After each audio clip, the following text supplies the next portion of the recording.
You're locked in to the hottest station on the planet. Resistance is futile. The revolution has begun.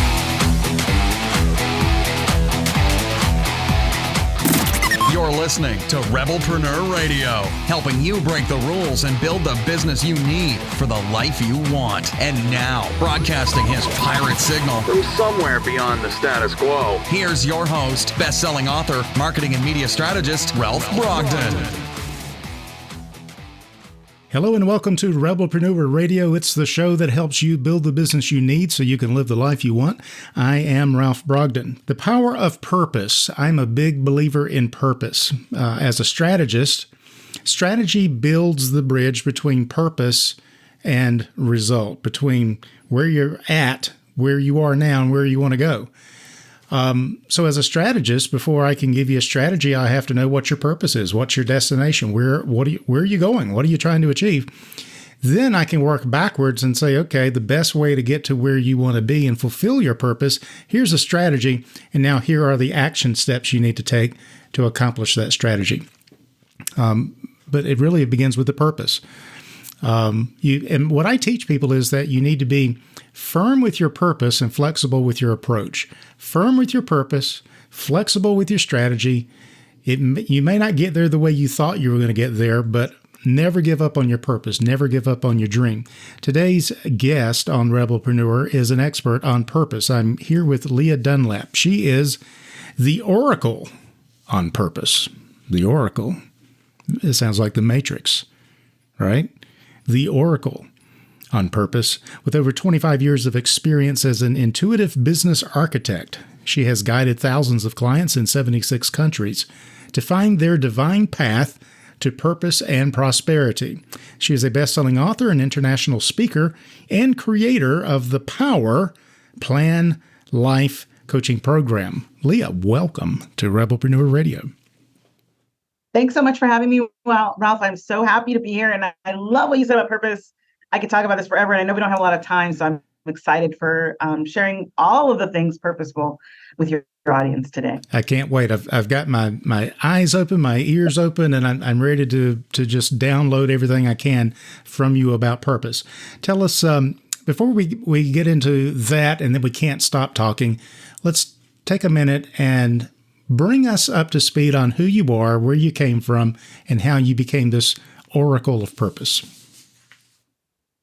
Well, let's see. The best place to start is probably a little bit from the beginning, and then we'll do some fast forwarding. But, when I was 14 years old, I found out that I had a unique intuitive gift. And I learned that I could speak to an oracle who shared ideas, concepts, answers to me about my family, about my friends. And with that, I often help them get out of tough spots.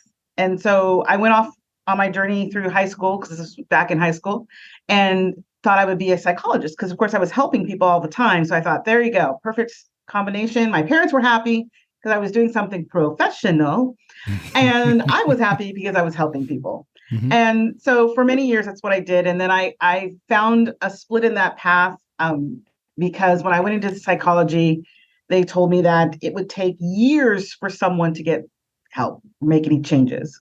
And it just didn't align. For me, everything inside of me screamed, no, that's not, there's got to be a better way.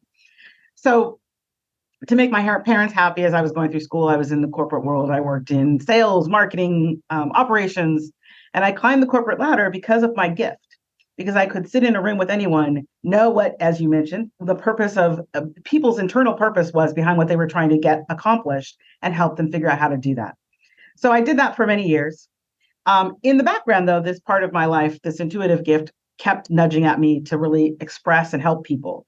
So on one side, I'm off doing weekend retreats and holistic things. During the day, I'm working, for the man, as it were, until finally, the culmination of all of these stretches came to what I like to call my 2x4 moment. And I thought that I was having a heart attack, and ended up in my then manager's office in a sales position, pacing around, waiting to get permission to go to the hospital. And that was that light bulb moment in my life where it's like, this is not like, obviously everything is telling me enough. Like, this is enough. Yeah. So after that, But wait now, was it a heart attack or was it a panic attack? It was actually something completely different, brought on by the panic attack, right? Okay. Brought on by the stress and the pressure. Stress. It was a medical thing, not a heart attack, but it was something that I could, get handled. And I took some time off work to do that. Good. And the day that I decided I wasn't going back to work was the day that my boss then had sent me a message with all the things that he wanted me to do before I got back. And my reply on that text was, I'm not coming back. And I literally chucked the phone across the room because I couldn't believe I had done that. And that's when I made the decision. And I think that going back to what we talked about originally, and we're starting to talk about it, is like, I knew that my purpose was bigger than what I was creating in this stretched version of my life. Mm-hmm. And by having that time, to step away from everything and really be by myself because I was recovering, I got to hear what that was. And it really was helping people. So I threw up my shingle and I started my business. And I started out because I also had gone to hypnotherapy school. So I started out as a hypnotherapist. I'm a clinical certified hypnotherapist. And utilizing my gift, it gave me the power to really dive into the part of the work that I loved, which was purpose. Like, I wanted to help people understand that they didn't have to get where I got to really do what they were meant to do. That they didn't have to hit that 2x4 moment to make the choice themselves to find a path that really mattered to them, that fulfilled them, that gave them not only the chance to be who they really were, but to prosper. So that's when I started working back in the book that the program is built on was in 2008, the bestseller in 2008. And ever since then, I've never worked for anyone else. I have continued to put out into the world the notion that if you are really, truly unsatisfied in your work and you are at that wit's end, there is another way, a better way, a more purposeful, fulfilling, happy, and still prosperous way to live your life. And I get the joy every day of getting to help people figure that out, what that is and how they can do it. Wonderful. And you've been doing this how many years now? Have you, since you first took that big leap of faith? Yeah, so this has been now. So if we go from that day that I left the other job, I say it would be we're at 15 years now. Okay. And all together, when I was doing it on the side, I'm now at my 30th year of like leading retreats and workshops and things like that since 1994. So you've worked with a lot of people. You've seen a lot. You've done a lot. I've seen a lot. Yes. So, but before I get into who you help and how you help them, tell us a little bit about your business journey. What was it like starting out, basically just telling your boss, see ya, and now all of a sudden you're trying to get clients? I mean, what was that like? What were some of the first steps that you did to get traction in those first weeks and months? Yeah, the very first part of what I had to do was really start speaking to the people that I was already reaching out to on the side. And many of the clients that I work with are similar. It's like, you're already doing this, you're already talking to people, you're already sharing your gift, whatever it is. So I started with, basically referrals at first. I found a location where I could have a partnership with an organization. It's a clinic here in the Portland area. And they had an office space. So, it was a good fit. And there were referrals coming from them as far as people that needed additional kind of support mentally with the work that they were doing. You actually met with people face to face then? Back in the day. So you had the office space and the come in and sit. Wow. Yes. And I'll tell you, that was a big push.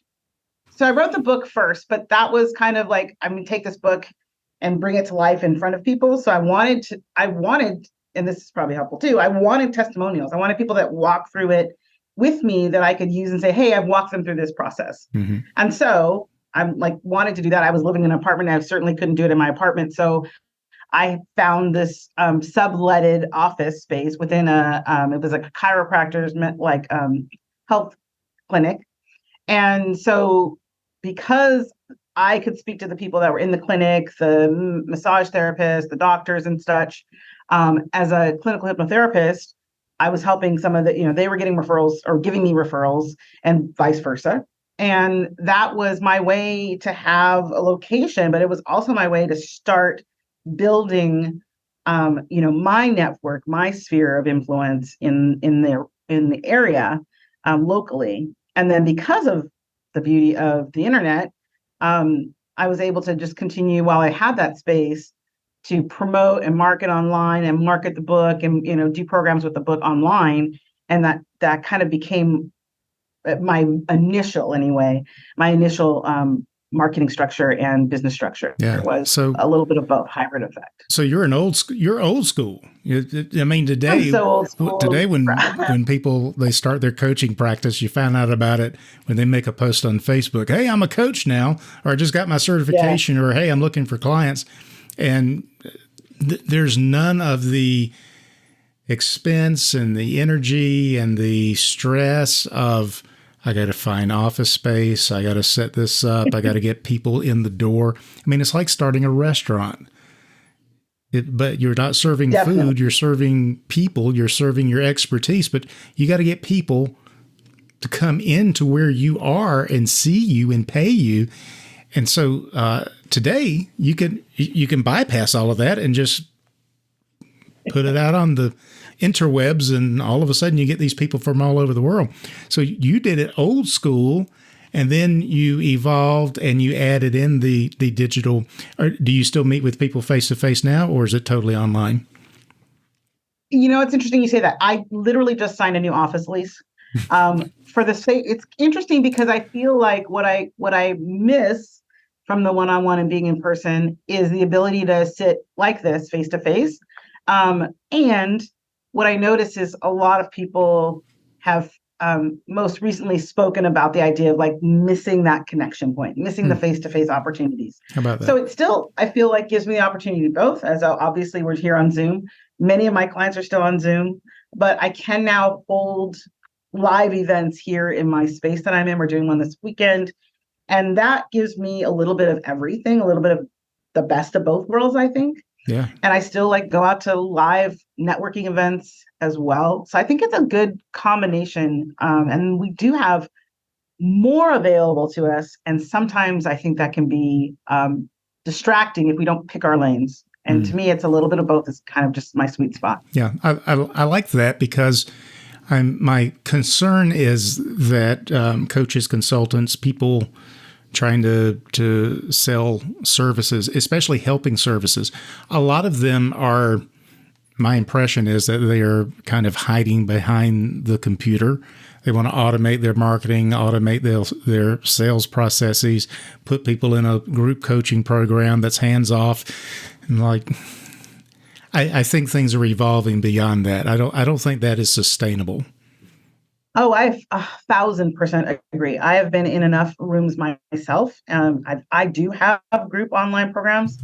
And I do think that that's something that people have gotten, the blushes off the vine, if you will. Like, it felt really good because it seemed really easy, except that it's one of those things that once everybody's doing it, it very much like Zoom right now becomes a little bit tried, a little bit less effective because people are tired of not feeling like they're being seen in a sea of hundreds of people on tiny little screens. So even though I do that, I have very small groups.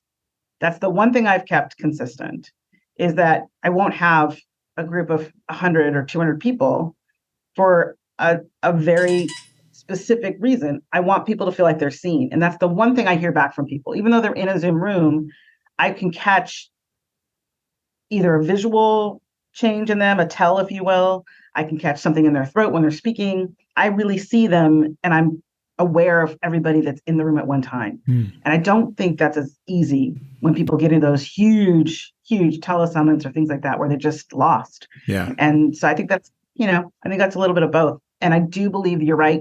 Coaches that start out with the idea that they don't have to do that connection work are missing the point of coaching.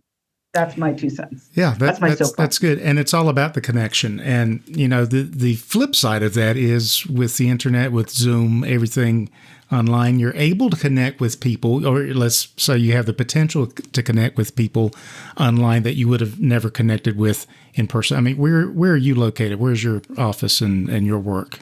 My office is in Portland, Oregon. It's just in the Southwest Hills of Portland, Oregon. Okay. But I work with clients the older clients that I used to do my old program. But right now I have clients in, just lost the name, Scotland right now that she comes and visits in our meetings. And she's like 8 hours ahead of us. Yeah. Right. So there's like the flexibility of that, of her being able to pop in and be with us still from where she is. Yeah. I work with people in Thailand and other places as well, in Canada. It does make the world smaller and the opportunities larger. And I still think that we still need to remember that no matter what, it's about the connection we make, one way or the other. Yeah. That's where I was going. It's you can have connections with people in places that you're never physically going to connect. Or you talk to people, you have the opportunity to impact people in ways that you could not have even known they were there. They didn't know you. I've never been to Portland, Oregon. I would not have had the opportunity to cross paths with you apart from the internet. So then the challenge becomes, and then we'll get into purpose, but always looking at the psychology of this and where are we going as coaches and consultants? It's always the challenge of then how do you create transformation in people when you're not there face to face? So how can we optimize those connections, whether it's online, whether it's in person, so that we don't just become so comfortable and lazy and just kind of lackadaisical about the whole process and miss that one-on-one connection. I think that's the $1 million question. I think people who succeed will have figured out how to do that. And I think one key that you brought up is the small group format. All right, there's a place where you put 1,000 people in a webinar, right, for information, but right. or education, put them in a course. But if you want transformation, put them in a small group, put them in a coach, and either one-on-one or one to a few instead of one to many. Maybe that's what we need to be focusing on here for transformation effect. I believe so. I believe that the one to many, there is a place for it. You're right. And I think that you hit a point, which is education can be delivered in mass. And transformation takes time, and it takes an energetic that is different in the fact that you have to slow down, right? You have to slow down and look for the signs. You have to look for the tells, if you will, and you have to be aware of the exchanges. And that's an energy thing. And I think that does take time, and it takes you to be able to process individuals within a smaller group to do that. And the other thing that I will say that happens in larger Zoom rooms is how many people have their screens off. Why? Because they're doing 27 other things. That's the other downside to Zoom. Like, you can't always know that the information you're providing is getting across if someone's only listening through it a lens of 16 other things that they're running on at the same time. Very interesting. Very interesting. I can see where we could really go in depth in this. And how do we optimize the psychological and transformative impact of connecting online versus connecting in person, doing both? How do we take the best of this and this, put it together? I think that's people who figure that out.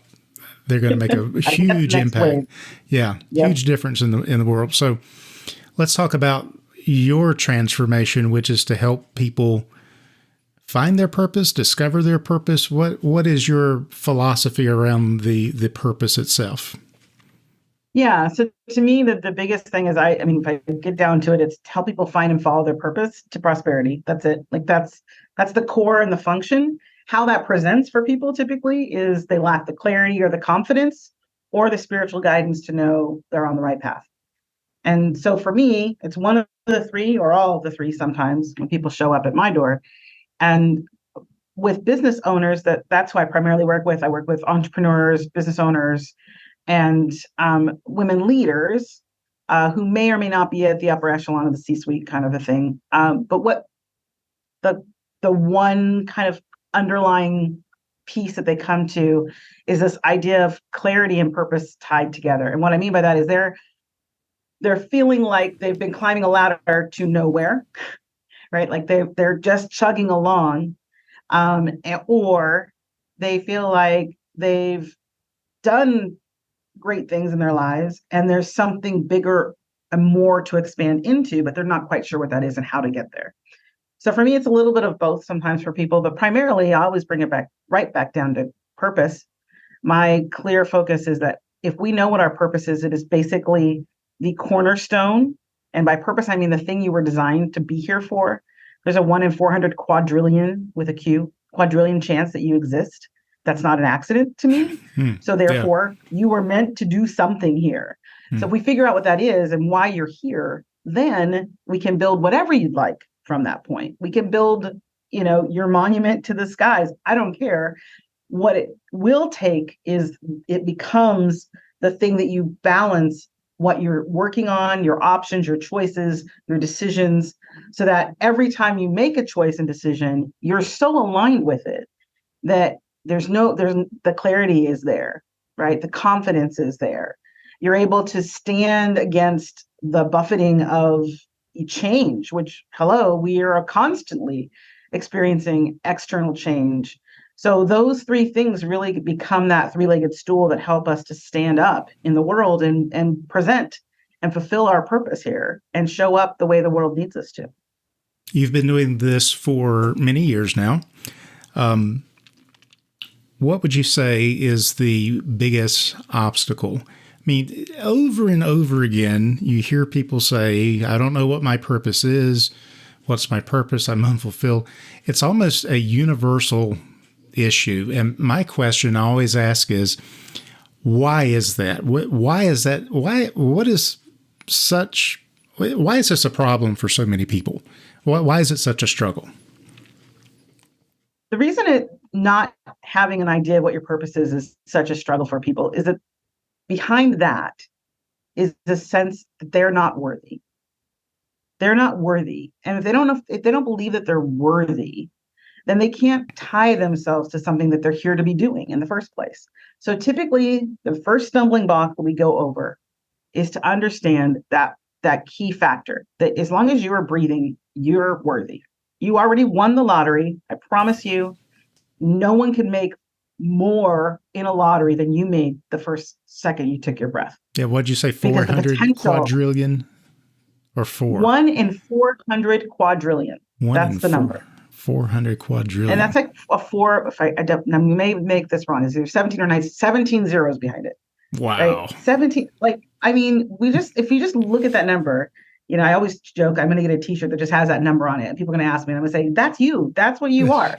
And so let's talk about that in the sense of it can't be an accident. And if it's not an accident and there's a purpose, and even if you believe whatever your spiritual vein is, if you believe in anything, then something decided to say yes to you being here.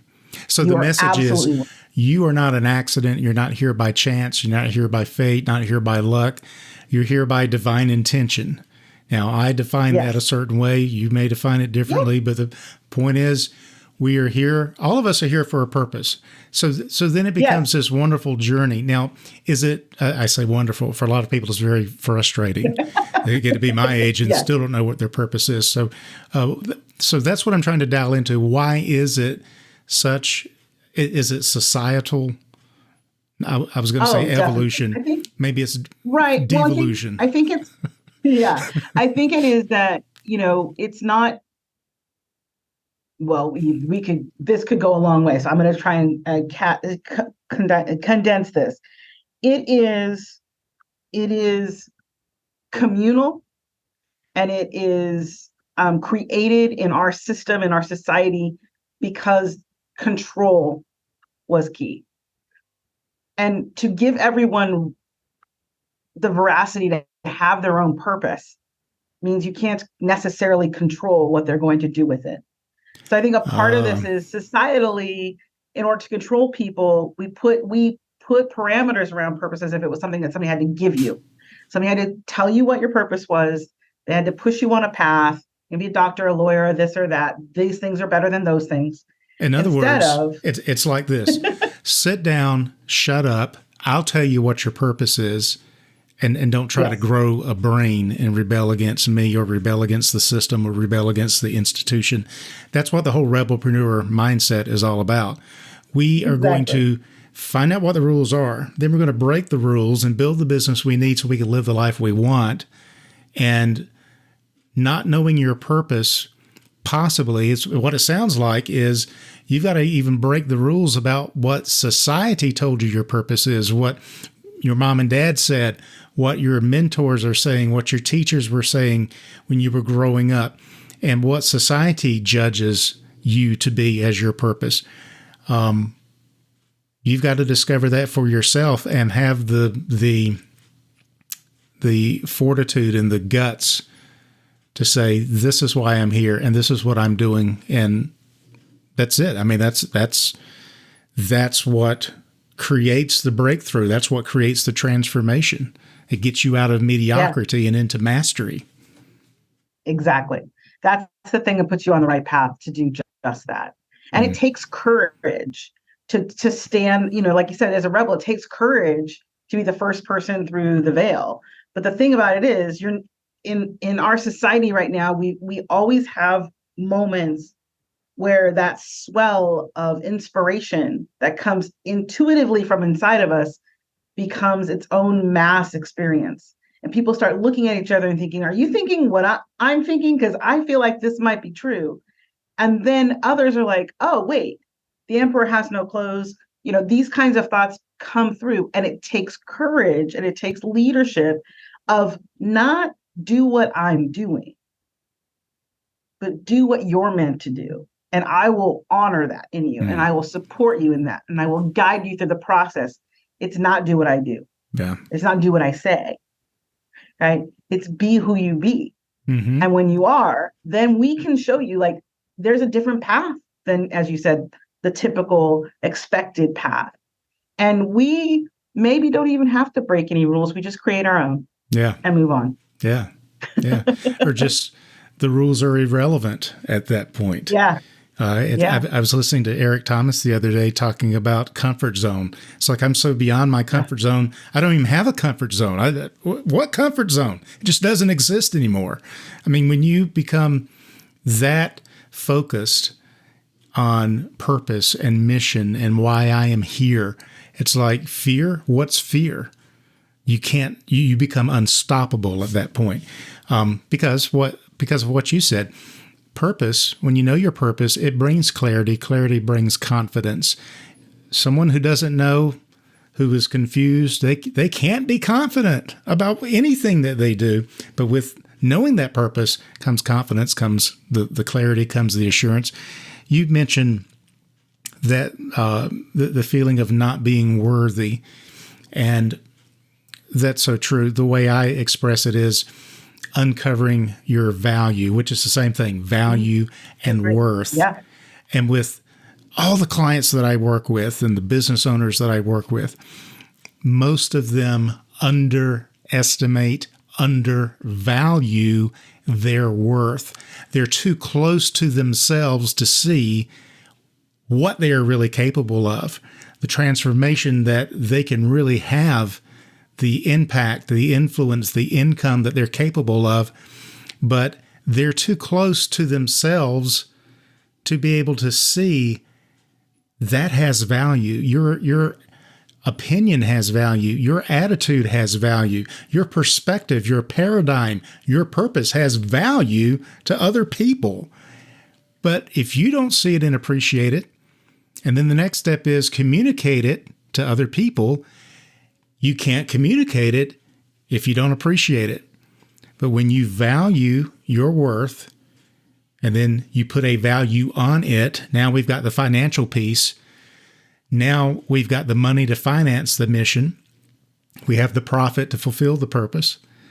And now we can turn this into a movement. I just get really excited hearing you talk about this Yeah, stuff. absolutely. And that last piece, that's my jam too. I agree. Yeah. Like when we get people, like the funny thing is when people tell me like, and I work primarily with women, so it may or may not be true for everyone, but I know that for many women that I've worked with over the years, it is oddly the opposite in a way, which is that the saddest part is that women believe that their value is financial instead of the value of the work that they do being financial. The value of themselves is financial. Mm-hmm. And to me, it's disassembling that and saying your purpose has value because it's meant to do something in the world. Yeah.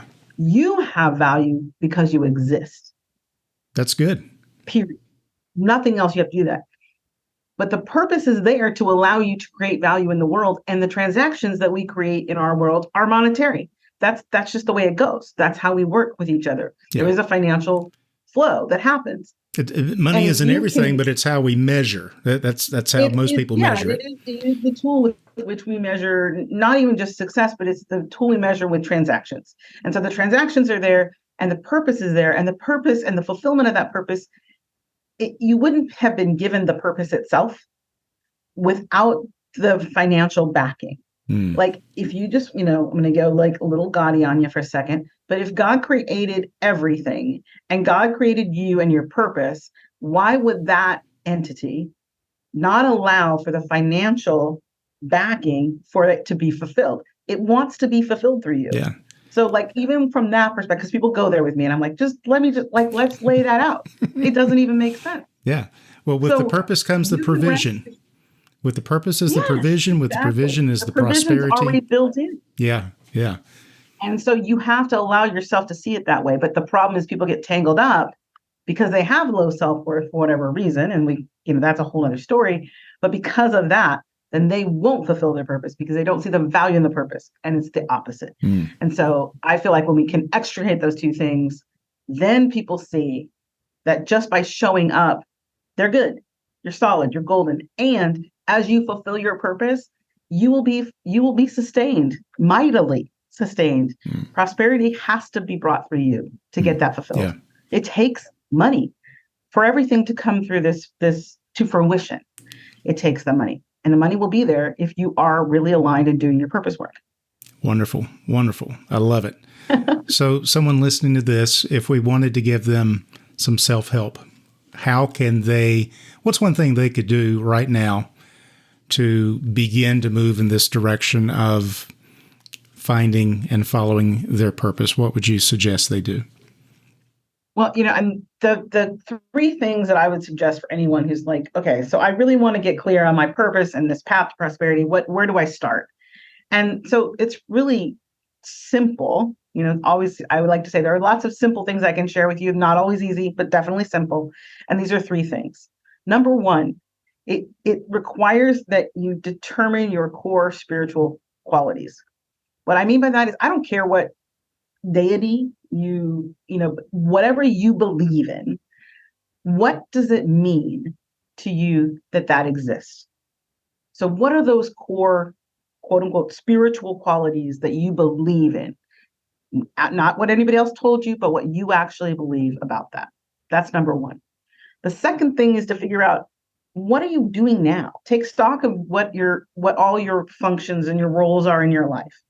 And this is a fun project because this is where we really start to kind of look at ourselves again, kind of separating that veil, if you will, of like, what makes me worthy? What do I do in the world? So we take stock of everything we do, and that could be every single role you fulfill. So if you're a woman, because mostly I work with women, like, are you the nanny? Are you the breadwinner? Are you the person who washes, like you're the dishwasher? You're all these things.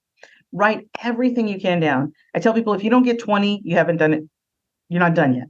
But you probably get at least 20 things that you do. Most of us do on a regular basis. And then look at that and compare where in those roles are you fulfilling those spiritual qualities in your life. Compare the two, match them up. And then look at the things in that list that don't have very many spiritual qualities attached to them. And the third step is my absolute favorite, because this is where people start to really become more aligned and a lot lighter.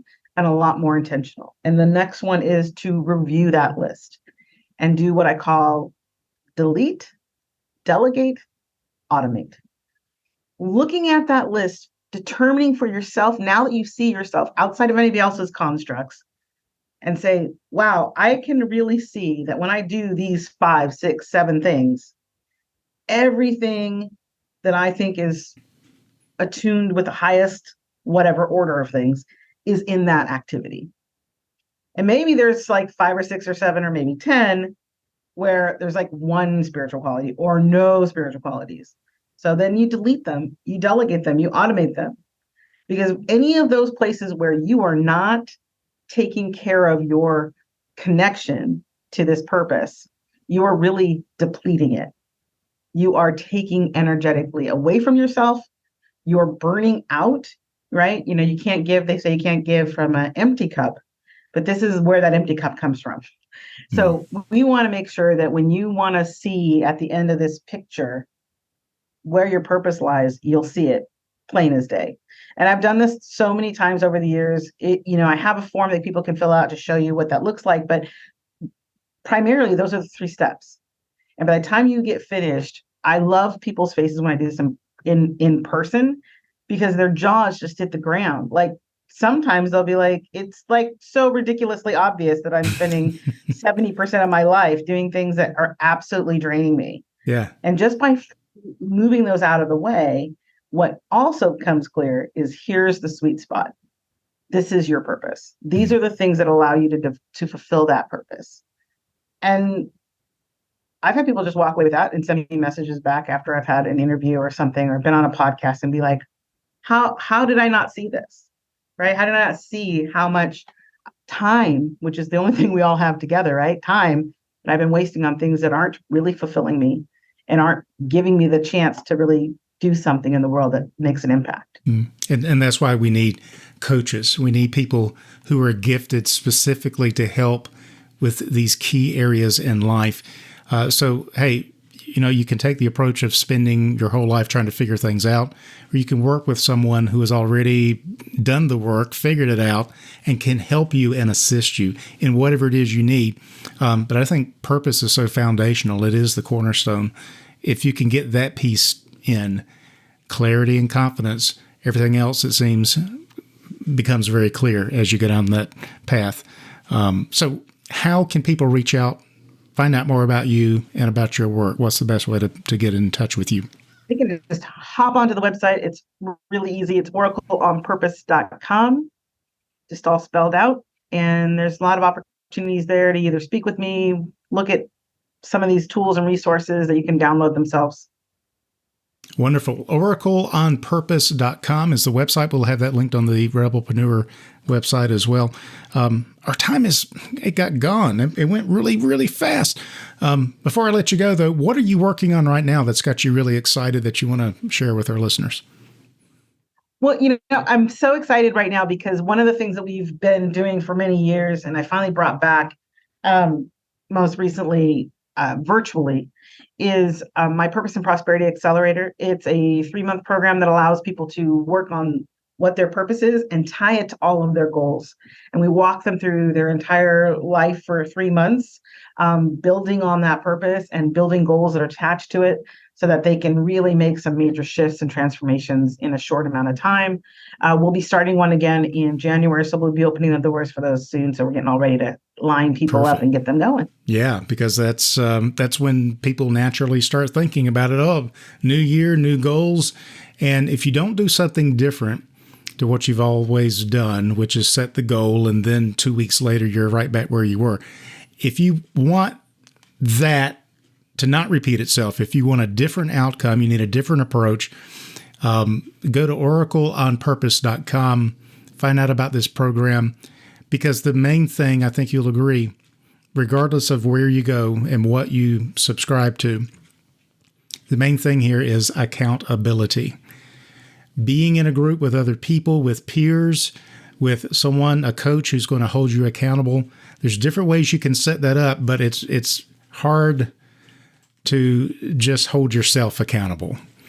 I agree. It's almost impossible to hold if we could all hold ourselves accountable for our results, we wouldn't have all the problems we have, and we would not need help. But the fact is, we have problems. We do need help. One of the biggest things that coaching and programs like this does for you is builds in accountability, builds in feedback. So you are 10 times more likely to succeed with something like this as opposed to trying to figure it out yourself. That's what everybody else is doing. And if you don't want that result, then go check out this program. Wow, Lia, so much you have shared. It's been a really powerful experience just to speak with you and to get your insight on purpose. Any final thoughts or words of wisdom you'd like to leave our listeners with? Yes, thank you so much again, Ralph, for having me here. The idea about purpose, I think, is one thing that you just touched on is we are not designed to be alone, right? I always joke, like you just said, like if we were meant to be alone, we could scratch our own backs, right? We are literally designed to be here together, to share and support each other. And your purpose isn't about you. Your purpose is about what you're bringing to the table of the community of humanity. And it needs for you to bring yourself to the process. There's been no other like you ever. And your purpose matters because we need it. Each of us, we need to bring it and we need to receive it. So just remember, wherever you are, so you're listening to this, you are no accident. You were definitely here on purpose. Wonderful words of wisdom from Lia Dunlap. She is the founder and the wisdom behind oracleonpurpose.com. She is an intuitive business architect for over 25 years. And in addition to all of that, she is a best-selling author, international speaker, creator of the Power Plan Life Coaching Program. She will set you up. She will hook you up. And she will get you right. So, Lia, thank you so much for being on Rebelpreneur Radio today and sharing your wisdom with us. I really appreciate it. My pleasure. Thank you so much, Ralph.